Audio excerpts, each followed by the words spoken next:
Today I'm going to discuss how to be DOT compliant for those who are new. Maybe they're landscapers or equipment haulers. Um, I'm new and I'm trying to learn as much as I can. So right now I'm going to give you a little information on how to be DOT compliant. So um, if you don't already know, when you drive any vehicle that weighs over 10,000 pounds and you're using it to make money, that's considered a commercial vehicle. So even if you have a vehicle like the one I have, which is a Ram 2500, uh, the gross vehicle weight rating, not how much the truck weighs, but the actual what the truck is rated to haul total with the truck itself is 10,000 pounds.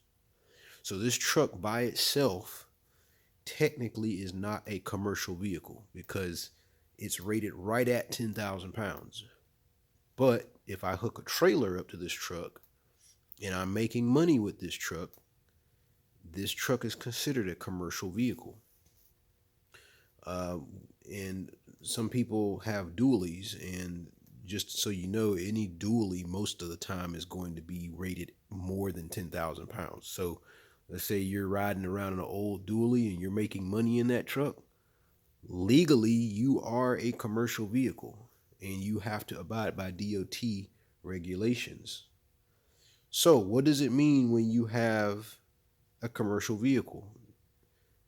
So in my case, if I hook up a trailer to my truck and I'm making money with it, or if I have an old dually, what does that mean, right? Well, if you have a commercial vehicle, you may be required by your state to get a DOT number, even if you never leave the state. It's free. You can apply for a DOT number online, and you have to put it on both sides of your truck. So this is what it would look like on the side of your truck.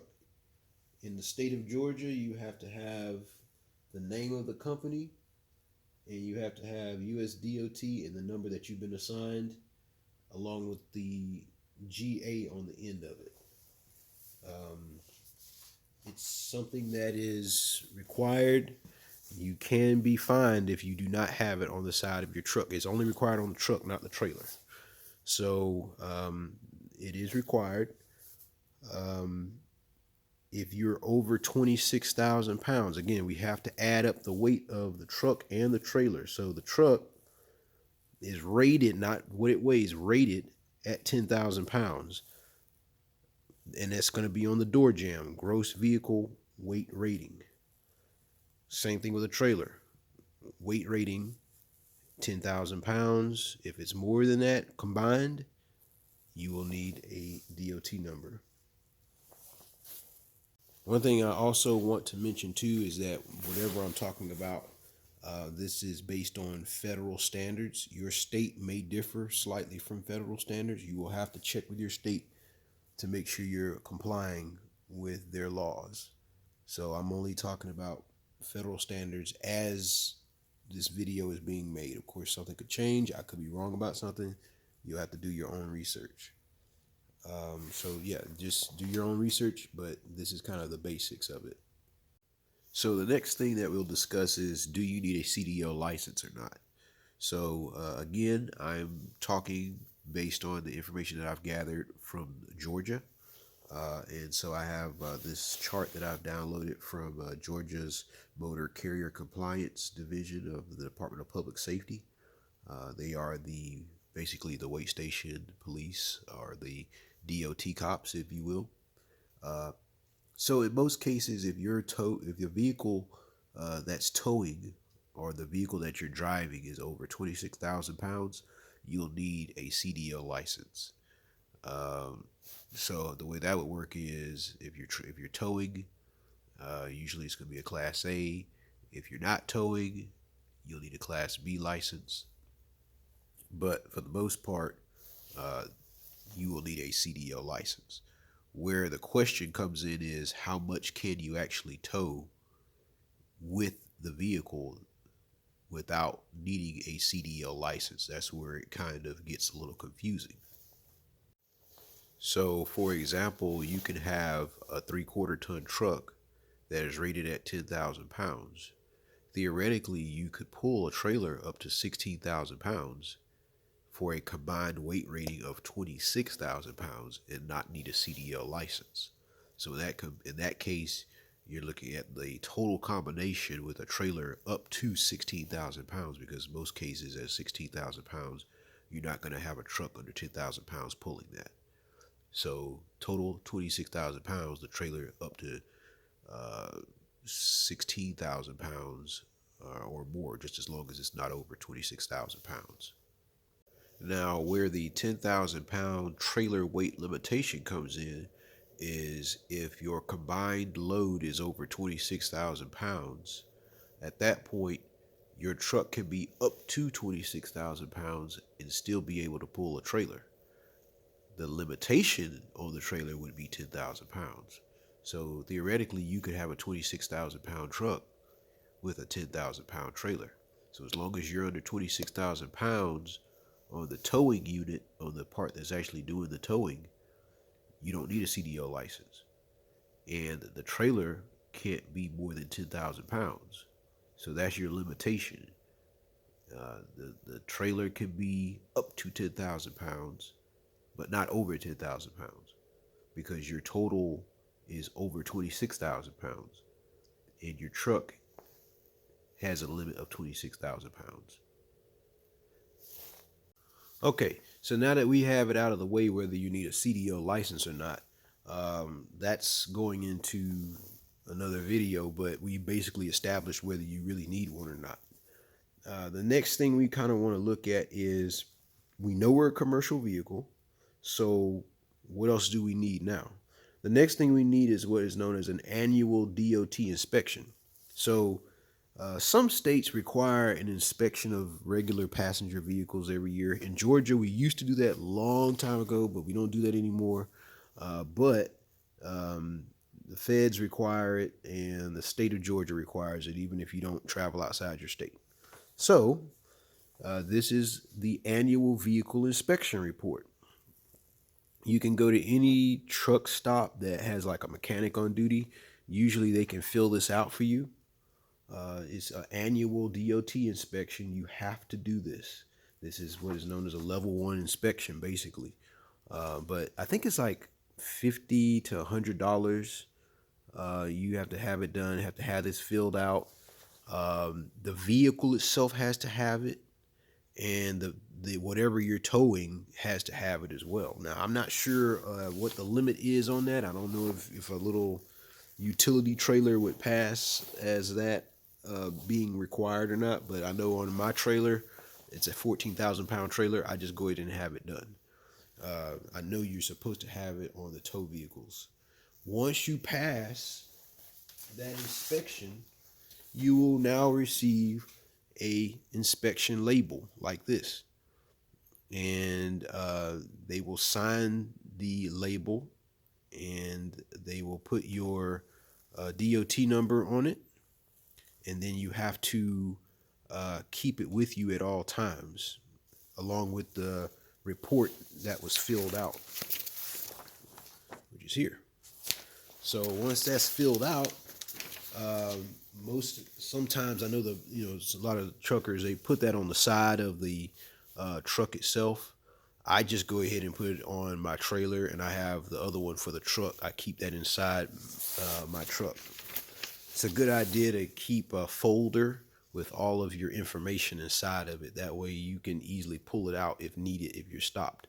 But yes, if you are stopped and you're driving a vehicle over 10,000 pounds or combination, you will be required to have that decal or some sort of annual inspection report. And what do they check?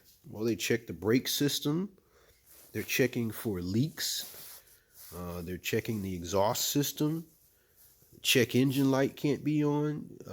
Make sure all your tail lights and headlights are working. Any DOT lights that are included with the vehicle when it was new, those have to be working.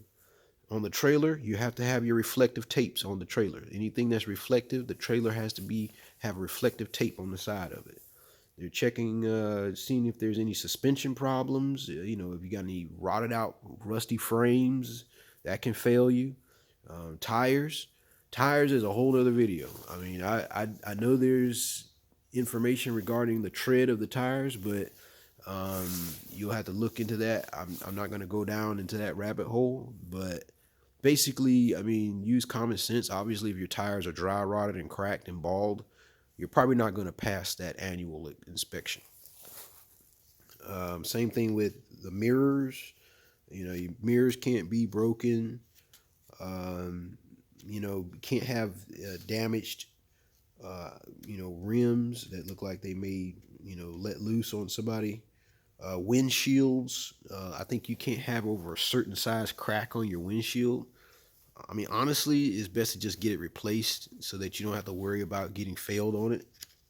Windshield wipers, that's another thing. They can check windshield wipers.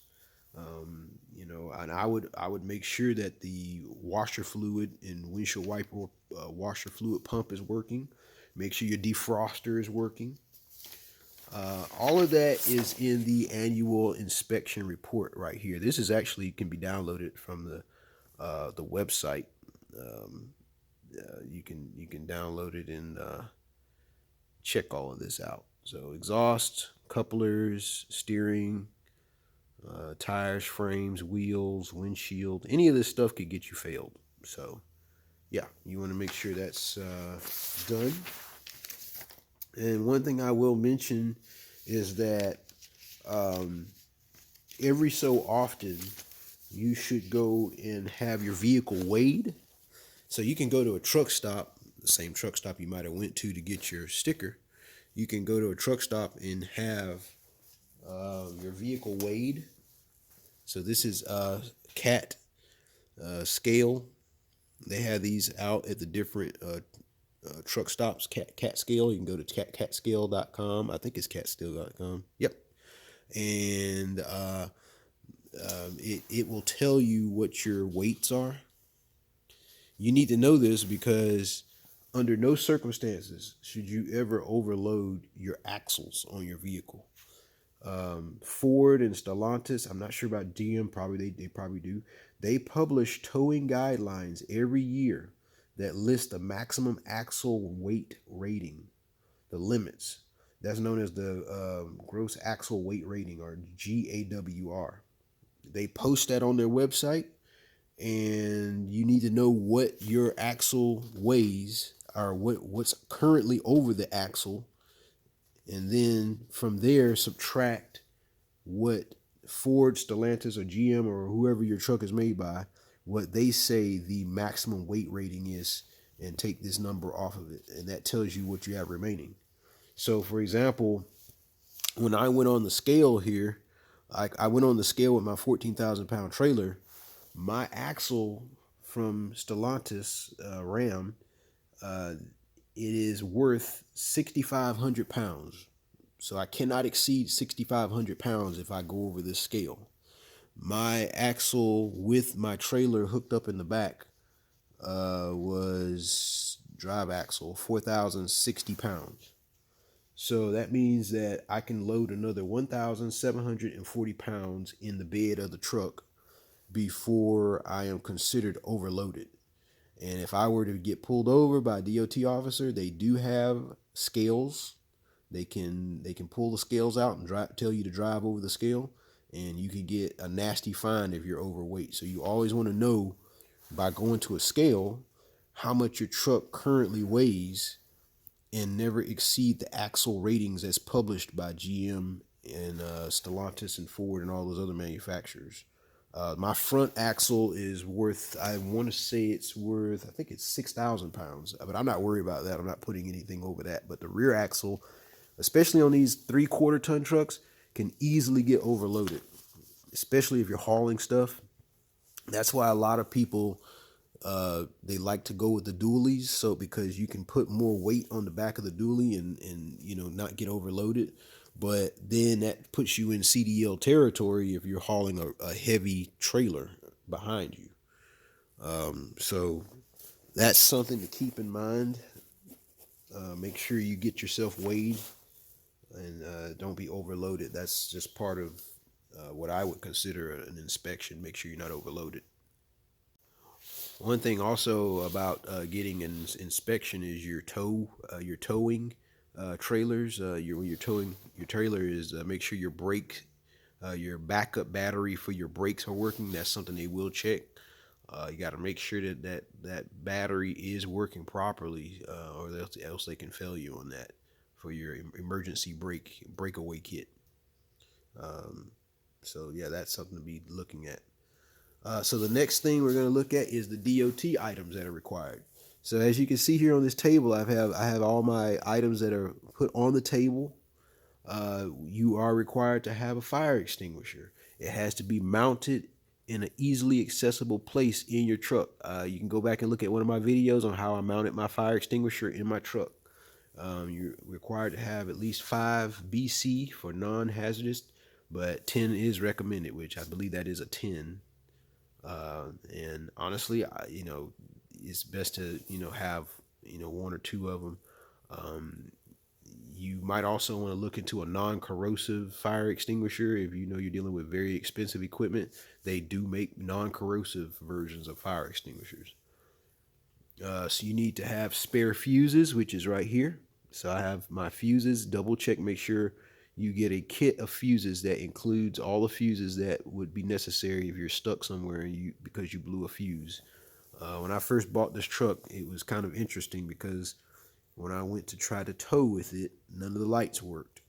And the reason why is because somehow, some kind of way, the fuse was blown and I didn't have any spare fuses. So it is necessary to keep fuses on you. The next thing is the triangles. So as you can see the little triangle there, this is a triangle kit. You can get it like pretty much at any parts store, auto parts store. 3 reflective triangles are required. At one point, I believe you could use flares, but I don't know if that's still true or not anymore. Some cases, wheel chocks are necessary. So there's your wheel chock. First aid kit. My understanding is first aid kits are not required by the DOT. I don't think you can be cited for not having a first aid kit or a safety vest, but it's kind of common sense. I mean, if you're working, you probably need to at least get you a little cheap first aid kit and a safety vest.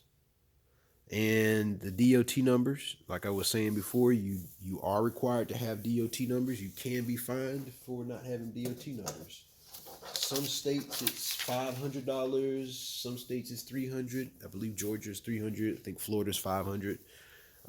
Like I say, these are not. You can get them online from FC. I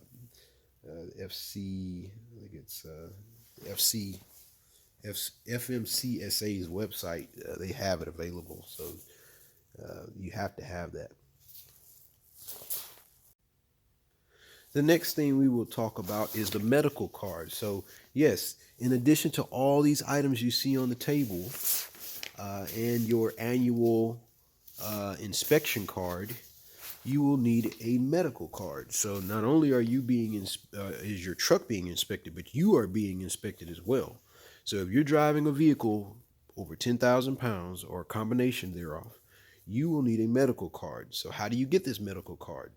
You have to go to a doctor that kind of basically specializes in medical cards for DOT exams. So let me see where I got that on the table. This is a medical card. This is what your medical card would look like once it's filled out by a doctor. You have to keep this in your vehicle when you're driving. They sign it and they tell you what you're qualified for. 3 months, 6 months, or a year. But usually these are good for 2 years. As you can see right here at the top, 2 years. Hopefully you does not meet standards, and that would be bad. But usually these are good for 2 years. And then they're going to sign here and put their phone number and all of that. So yeah, put it on your calendar. You have to have this done every 2 years if you get 2 years. What do they test for when you go to get your medical card? Well, they first of all they're going to give you something to fill out, showing and is asking you basically a bunch of questions like, you know, do you what kind of existing medical issues you may have. The doctor wants to know that.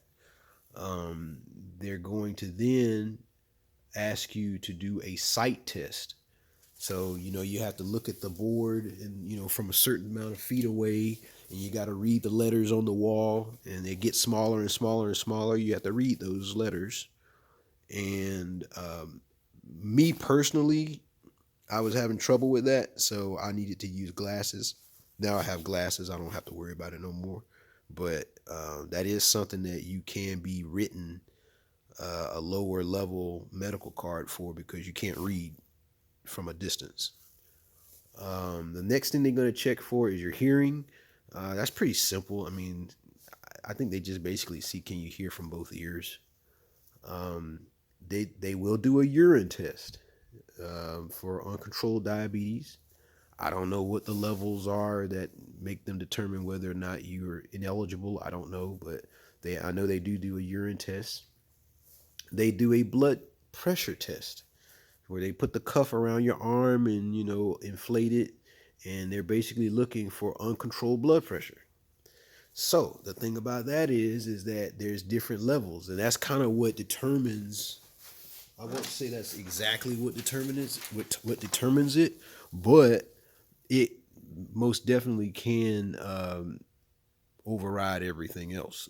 So, for example, if your blood pressure is between 140 and 159, in other words, you're pretty much up there, 140 and 159 systolic.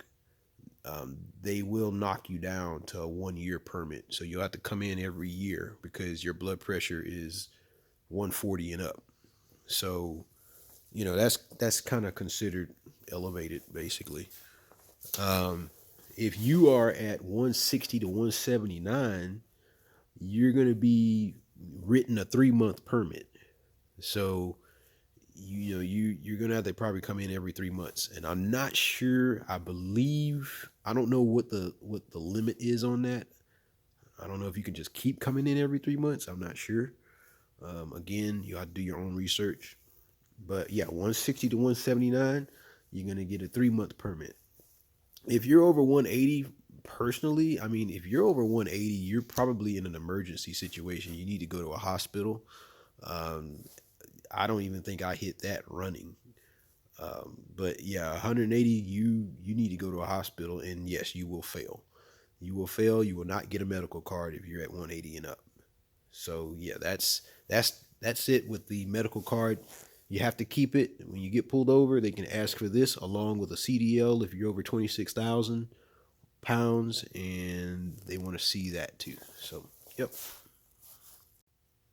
Okay, so now that you have your medical card and all this stuff on the table, the next thing you're going to need is liability insurance. So you may say, oh, well, I just have a regular, you know, car liability insurance. No, no, no. When you're in commercial, you have to have commercial liability insurance for your vehicle. It does cost more. But, all those signs that you see on the side of the road saying, have you been in a truck accident? There's a lot of money, when somebody gets hit by a truck. So it costs more money to insure you.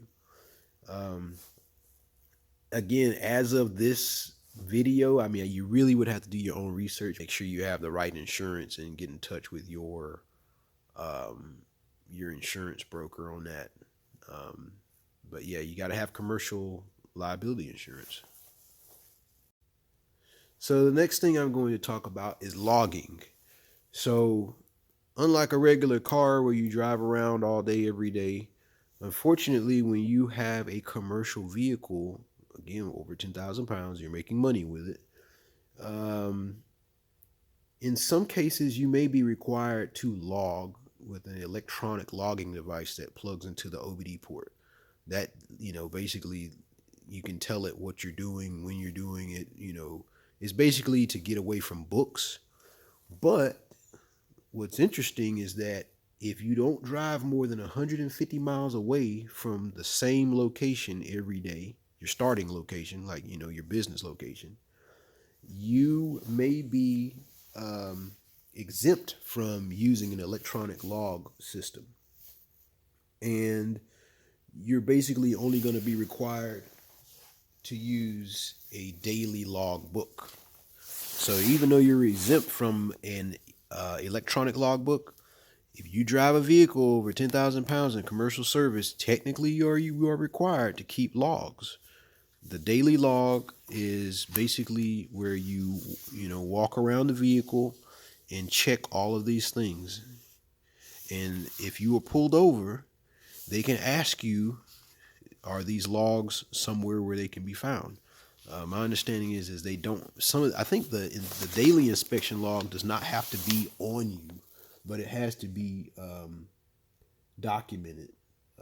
So they have to be accurate, and with the short-term exemption, yep, this is what you have to do every day. And another thing too is that all of this is about safety. So a lot of this comes down to saying how long you've been on duty, and you have to fill this out. So it's a good idea to get a book like this. I think I got it off Amazon. And yeah, you just use one of these. Personally, I would just keep this in the truck. That way, if you're pulled over, you can just show it. To show that you're at least meeting that. You can't exceed a 14-hour work day. You can't exceed more than 11 hours of driving time. And you got to be off duty at least 10 hours. So again, the electronic logging device allows you to easily keep up with these things. You don't have to have it, but that's kind of what it's doing. You let it know how long you've been driving for, how long you've been sleeping, but you don't really need it. You can just use a book if you're not driving more than 150 miles away from your starting point every day. So yeah, it's something that once you get used to it, it's not a big deal. You should be doing it anyway to check your vehicle out to make sure that nothing is about to fall off and kill somebody. So it's really a good idea anyway. So to wrap up, yes, you will need all of this stuff. You will need your medical card, your insurance. You will need your some type of logging device or a logging book. You're going to need, if you're over a certain weight, you're going to need a CDL license. You're going to need your fuses, your fire extinguisher, and your traffic triangles. And also don't forget your annual inspections. It's something that you can just put in your on your calendar to do every year. I think you would also need a MC 150 application to renew your DOT. I think it's every 2 years or every other year. But once you sign up for the DOT number, you can kind of take a look at all that. But the main thing is to get the DOT number. So, what are the typical violations that officers find? Some of them include vehicle identification. Now, I've seen this myself. Some people riding around with just a DOT number, but they don't have the name of the company. So, back to what we're seeing here. Do we have the DOT number listed clearly in contrasting colors? Do we have the name of the company there at the same time? Sometimes they're missing. No medical exam certificate. The thing about the medical exam is that once you get it, it's not a big deal. Like if you're healthy, you should be able to get a 2-year certificate. You keep it in the vehicle at all times. It's just keep this. Like I said, I keep a binder with all this stuff in here, and that way, if I'm ever stopped and asked for it, I can just pull it out. Remember now, a lot of these DOT officers, they hang around where trucks hang out at. Truck stops, quarries. You may very well be asked to produce these things. Fire extinguisher. You got to have a fire extinguisher. Anything can happen. What if your brakes overheat? I've had that happen before. The brakes start smoking. Under hood fire. You want to make sure you have a fire extinguisher. No stopped vehicle warning devices, which is your reflective triangles. You gotta have the triangles. Did not do a pre-trip inspection. Again, it's easy to prove you did a pre-trip inspection if you fill out your logs every day. Driver exceeded hours of services. Again, that's not really going to be much of an issue if you're doing landscaping and hauling equipment in the local area. But again, if you have your book, it's easy to keep track of that. No time records, of course, we talked about that. No annual mechanical inspection of the vehicle. Again, find you a place where you can get your mechanic, like a truck stop. I go to TA Truck Stop. It's about 3 or 4 exits south of me, and I go down there and get it done. And it's not hard. I mean, all they're going to do is just check to make sure your truck's not falling apart, basically. And the trailer is not equipped with the required brakes, lights, or reflectors. So again, if you're driving around with a trailer and there's no lights on it, or you don't have a tag on it, that's a violation. You can be pulled over for that. Same thing with the reflectors and the tape. Make sure all that stuff is just as it was when it left the factory. Make sure your trailer breakaway cable is working. So if your truck disconnects from the trailer, it won't just roll out into traffic and kill people. It's very serious. You can be fined and ticketed for it. And another thing, make sure you have the correct type of chains or straps to load down what you're hauling on a trailer. So, for example, there are tow chains. You want to use the right chains. Usually they're like a grade 70 chain with a gold tint. That makes it easy for a DOT officer to see that it's actually the right type of chain, at least grade 70 with a gold tint. I'm not going to go into what size chain you need. You'll have to go on the internet and figure out the size of chain that you need. You don't want to have too small of a chain and then it busts and then you end up losing the load. You got to have the right size tow chain rated for that capacity. And my understanding is for each corner of whatever you're hauling. So if it's an excavator or a skid steer, got to have the chains on each corner plus any attachments, such as a bucket. So those are the things that they typically look for, and basically that's basically it. And also in Georgia, we require a amber light permit. So if you have any type of lighting, that's one thing that sometimes I notice people don't have. I work in law enforcement part time, so I do see things like this. People don't have the amber light permit. I mean, that's an easy way to get in trouble. Just get the permit. It's like in Georgia, it's like I think $5, and you put the sticker on the corner of your vehicle, on the windshield, and that's one thing you don't have to worry about. You can get it from the Department of Public Safety here in Georgia if you're Georgia. But that allows you to run your lights, and that way, let's say it's really nasty out, whatever, you can turn those lights on. That helps get people to not pull out in front of you. I've seen people with skid steers parking in the middle of the street because they can't pull over, to unload, and there's literally no light, and so they're just people are driving around, but if somebody's not paying attention because you don't have amber lights on your truck, I mean, it's kind of not worth it. I mean, it's best to get those lights. Another thing is, like I say, be careful with the dualies. They can haul a lot of weight, but they can easily push you outside of non-CDL territory if you have a heavy trailer. So, make sure you add up your gross vehicle weight ratings, and make sure you don't exceed that unless you have a CDL license. So basically that's about it. If you have any questions, or if I said something that's completely incorrect as far as federal is concerned or interstate is concerned, let me know. Like I say, I'm only doing this for Georgia. You have to look for your own state, but if you want to add anything, that would be good too. But if you're gonna do this, it's worth it to just do it and get it over with. Don't try to short yourself and get in trouble. But if you got anything else to add, let me know in the comments. Talk to you later.